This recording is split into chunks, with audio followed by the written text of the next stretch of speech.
आज मैंने public app पर जिला आयुर्वेद अधिकारी का एक बयान देखा जिसमें पत्रकार पूछ रहा था योग शिक्षकों की भर्ती कैसे हुई है और उनके ऊपर आरोप लग रहे थे, जिन आरोपों का वह खंडन कर रहे थे। मैं जिला आयुर्वेद अधिकारी को चुनौती देता हूं। उन्होंने कहा है कि नियमानुसार भर्ती की गई है, बिना विज्ञापन के भर्ती करना था। मेरा पहला प्रश्न है कि अगर बिना विज्ञापन के भर्ती करना था तो आपने एक योग शिक्षक की भर्ती के लिए विज्ञापन क्यों निकाला? जिले की भर्ती वेबसाइट पर एक योग सहायक योग शिक्षक की भर्ती का विज्ञापन क्यों अपलोड किया? दूसरी बात, और 14 योग शिक्षकों की भर्ती बिना विज्ञापन के क्यों निकाली? आज जिला आयुर्वेद अधिकारी सूचना के अधिकार के तहत लगाए गए आवेदनों की जानकारी नहीं दे रहे हैं। उनका मामला अपील में चल रहा है। उनके कैश बुक की कॉपी मांगी गई है और उन्होंने जो भ्रष्टाचार किया है उसको छिपाने के लिए सूचना के अधिकार के तहत जानकारी नहीं दे रहे हैं। 14 योग शिक्षकों की भर्ती नियम विरुद्ध की गई है और बहुत ही गोपनीय ढंग से की गई है। कलेक्टर से शिकायत के बाद यह पूरा मामला जांच किया गया। जांच में यह बात प्रमाणित हो चुकी है कि जो योग शिक्षकों की भर्ती बलौदाबाजार में की गई है वह पूरी तरह से गलत है। इस पर कार्रवाई होना चाहिए, किंतु अभी तक 2 माह बीत जाने के बाद भी कलेक्टर ने कोई कार्रवाई नहीं की है, क्योंकि कांग्रेस पार्टी के मरवाही विधायक जो कि कांग्रेस पार्टी के विधायक हैं, उनके इशारे पर, चूंकि यह इनका रिश्तेदार है इसलिए इसको बचाया जा रहा है और इसके ऊपर कोई कार्रवाई नहीं की जा रही है।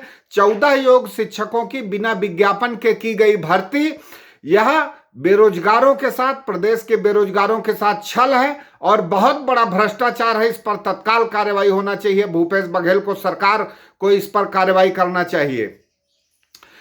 दूसरी बात, अगर इस जिला आयुर्वेद अधिकारी का कहना है कि यह एक पत्रकार को समाचार छापने के एवज में विज्ञापन देता था और 1000-1500 रुपए देता था। मैं इससे पूछता हूं और उस पत्रकार से भी पूछना चाहता हूं कि समाचार छापने के लिए कभी कोई पैसा नहीं लगता, निःशुल्क समाचार प्रकाशित किए जाते हैं, पैसा सिर्फ विज्ञापन का लगता है। अगर यह अधिकारी समाचार छापने के लिए पैसा दे रहा था तो इस अधिकारी के ऊपर भी धारा 420 की कार्रवाई होना चाहिए, उस पत्रकार के ऊपर भी धारा 420 की कार्रवाई होनी चाहिए और इस पूरे मामले की जांच होनी चाहिए। पूरे मामले की जांच के लिए मैं कलेक्टर, मुख्यमंत्री, स्वास्थ्य मंत्री, इन सब से मैं मांग करता हूं कि यह जांच करें और तत्काल दूध का दूध और पानी का पानी होना चाहिए, क्योंकि बलौदाबाजार जिले में इस योग शिक्षकों के साथ ठगी की गई है।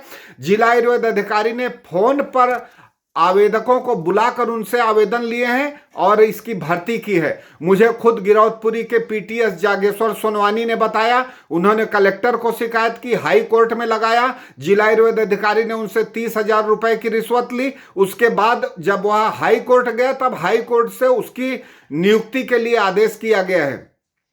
ऐसे कई प्रकरण हैं जिसमें जिला आयुर्वेद अधिकारी ने बड़े पैमाने पर रिश्वत खाई है। यह महाभ्रष्ट अधिकारी है। आयुर्वेदिक औषधालय टुंड्रा में, जो कि नवीन निर्माणाधीन बिल्डिंग है, वहां पर नवीन निर्माणाधीन बिल्डिंग में दरवाजे की रिपेयरिंग के लिए 7,000 रुपए खा गया भाई साहब 1 साल के भीतर। ऐसे भ्रष्ट अधिकारी अपने आप को सफाई देते हुए किसी पत्रकार को दोषी बता रहे हैं। यह पत्रकार जगत के लिए शर्मनाक बात है। पत्रकारों को एक राय होकर इस अधिकारी से पूछना चाहिए कि वह कौन सा पत्रकार है और बैठक लेकर उससे सबूत मांगना चाहिए और सबको मिलकर उस पत्रकार के ऊपर कार्रवाई करवाना चाहिए। अगर पत्रकार दोषी होता है तो पत्रकार के ऊपर कार्रवाई हो, और यदि यह भ्रष्ट जिला आयुर्वेद अधिकारी दोषी है तो इस भ्रष्ट जिला आयुर्वेद अधिकारी के ऊपर कार्रवाई होना चाहिए। आज पिछले 2 माह से जांच होने के उपरांत जांच लंबित है, अभी तक कोई कार्रवाई नहीं हुई है, जो कि बलौदाबाजार के लिए और कांग्रेस पार्टी के लिए शर्मनाक स्थिति है। मैं राजेश मिश्रा, प्रदेश प्रवक्ता, अखिल भारतीय समग्र क्रांति पार्टी, छत्तीसगढ़।